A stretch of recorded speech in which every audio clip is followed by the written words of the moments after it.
I don't know that that's a crime. Making a mistake at your job is not a crime. I probably did it today already.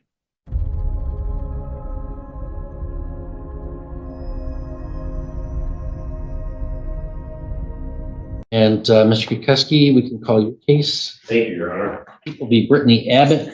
I'm here for sentencing on a charge of evidence tampering. It's a 4-year statutory maximum and a guideline range at 0 to 9 months. All right, Mr. Kukuski, anything you want to say on your client's behalf? Well, Your Honor, I'd just say that I believe Ms. Abbott's going to be successful on the term of delay and the agreement that we've worked out with the prosecutor. It's an interesting case to me in that she gets hired on or is hired on for some firms that are collecting credit card debts, and she's to serve people, and there's not really much training as to how that service is to be done. I think she now understands the ramifications of what had happened. She has expressed to me she's very apologetic to the victims in this case, and sorry that if anything happened with their case, that she's sorry about that. But you know, she did. It wasn't that she just mailed it in, Your Honor, where she said she served somebody, but she didn't. She did drive down from Marquette, go to these residents. Although somebody at the residence that she serves, it's not the right person. So again, I think the disposition that's been worked out here is addresses the issues and addresses the conduct and behavior. I would ask the court to follow the agreement that we have for this 6-month delay with Ms. Abbott at this time. Thank you.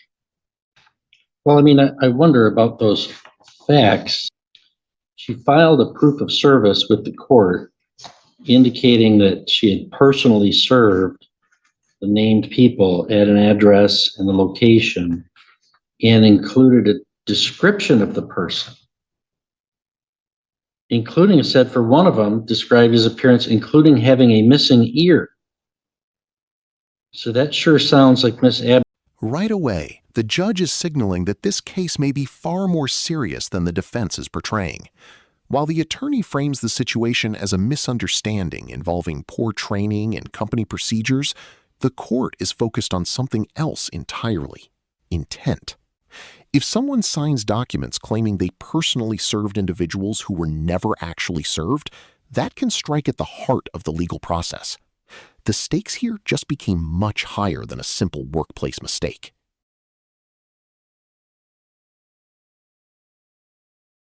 It is intentionally trying to say, yes, I personally served this named person when she didn't, and not just some sort of technical mistake that she didn't know she could leave it with someone else at the household. So help me square that circle. Well, Your Honor, there's an application with these firms that she's working with where you just check the box when the paper is delivered. They do the proof of service to the court, and that's the proof of service that was provided to the court. She was not personally taking those to the court. Again, she accepts her responsibility for the improper service. We're definitely not making any excuses there. It just, I want Your Honor to... The proof of service is signed by her, right? It would be electronically on her phone through the application with the company that she has. And so again, as I've stated, you know, she's learned from this. She understands, even if anybody else was not proper, but you know, it could have been where you just check the app that you did it, and you didn't even leave your home or come down to try to affect services. And she's accepted the responsibility by entering into this delay that she knows that it was not proper, and we're not making any excuses here, Your Honor. Well, it sounds like you're saying she's not technically guilty of intentionally tampering with evidence. Not at all, Your Honor. I would not. This is the turning point that changes the entire hearing. The judge openly questions whether the defendant deserves the negotiated delay at all, and makes it clear that falsifying proof of service is not a minor technical violation.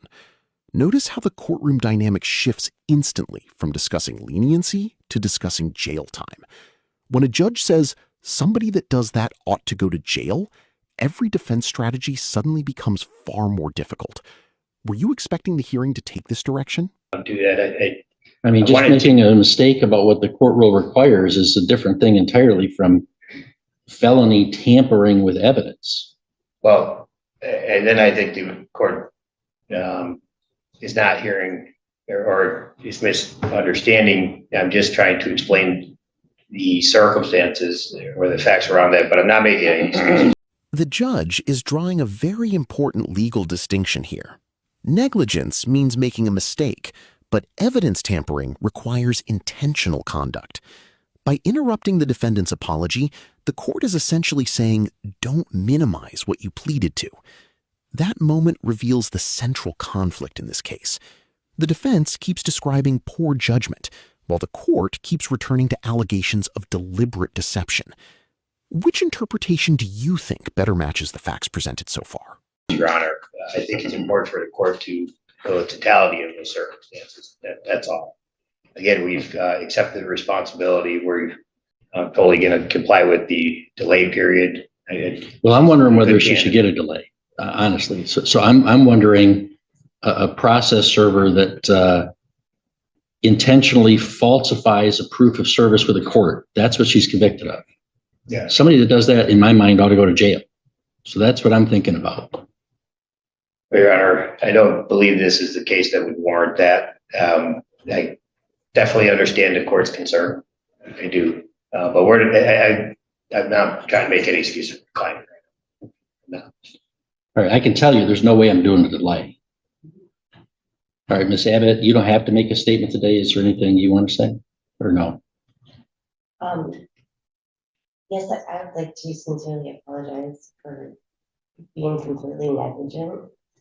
See, okay, okay, hang on. Yes, sir. You're not convicted of being negligent. Now, you pled no contest, so I can't force you to make a statement about this. But I'm not going to sit here and let you. You're convicted of intentionally tampering with evidence. You're not convicted of negligence. So let's start again. I was incredibly naive. What follows may be the most powerful statement of the entire hearing.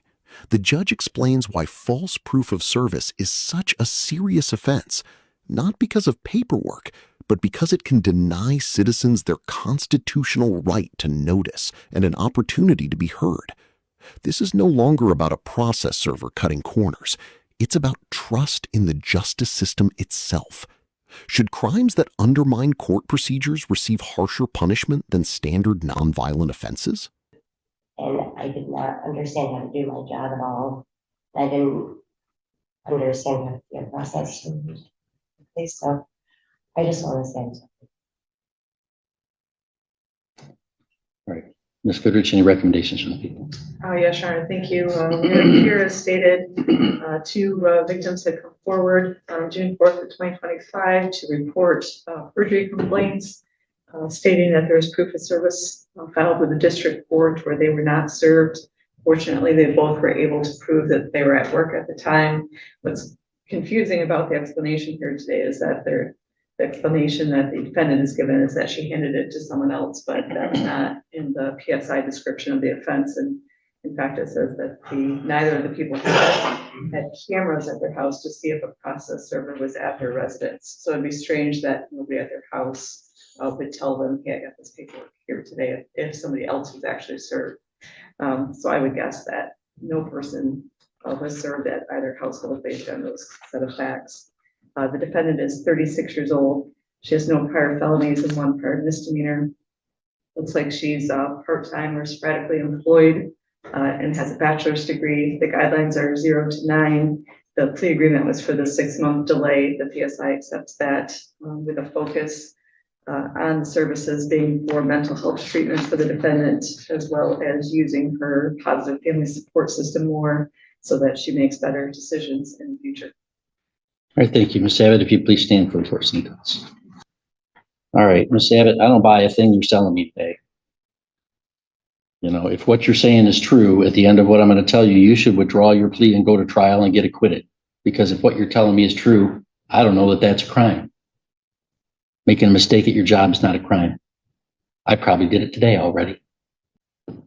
You're convicted for certifying as a process server, certifying that someone was served personally when they weren't. and submitting something false to a court. That's a very serious crime. The case ends with a dramatic twist. Rather than accepting a 6-month jail sentence that exceeded the plea agreement, the defendant chooses to withdraw her plea entirely and return the case to a pre-trial posture. That decision resets everything and opens the door to a future trial on multiple charges. The judge's message was unmistakable. If the defendant is guilty, leniency is not justified. If she is innocent, she should fight the case. If you found this case as intense as we did, make sure to hit that like button, share your thoughts in the comments, and don't forget to subscribe for more powerful courtroom breakdowns. It's a terrible breach of trust. It undermines the legal system to the harm of litigants. You wouldn't like it today if I sentenced you and you weren't even here and didn't know about the case, because you're entitled to due process of law. The bare minimum of due process of law is notice and an opportunity to be heard. By your lies to a court, you deprive one of your fellow citizens of notice and an opportunity to be heard. I think that's a pretty crummy thing. You have no prior felonies, 1 prior misdemeanor. I don't really see a need for services on probation. It's really nothing that connects to this behavior of any like criminogenic needs, that would have contributed to this situation. I certainly don't think that that kind of behavior warrants 6 months of a delayed sentence and a dismissal at the end.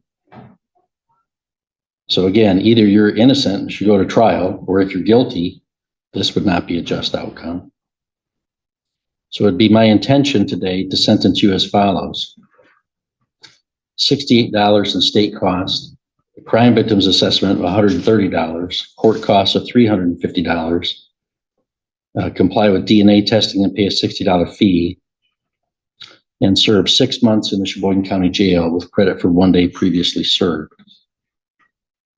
That does not comply with that is within the advisory guidelines. I think even though it's an intermediate sanction, the circumstances of this crime, the breach of trust and the interference with the administration of justice are inadequately taken into account in the guidelines. So therefore, that does not comply with the sentence agreement. So you've got a choice to make, and I'll give you a minute to talk with your lawyer about that. You can either accept my sentence as I've announced it today, or you can withdraw your plea and it goes back to a pretrial posture, and we'll schedule the jury trial on 2 counts of obstruction of justice and 2 counts of evidence tampering. So I'll give you some time to talk with him.